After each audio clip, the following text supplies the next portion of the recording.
This this project was inspired by my favorite things to do in Minecraft, like making dog houses and making pig armies.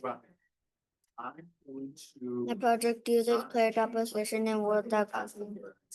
The it's where a player is in the world using numbers.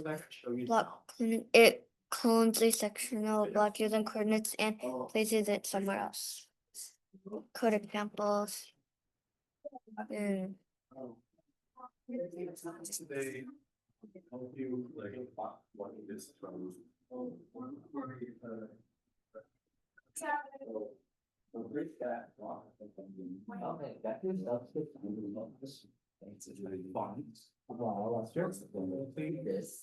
my favorite part of this project was duplicating the builds because it was fun making a line of my builds glitch into each other, but the game almost crashed.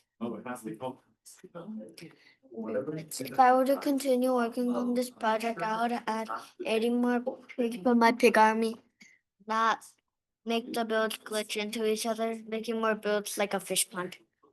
I think we will. No, what do I do?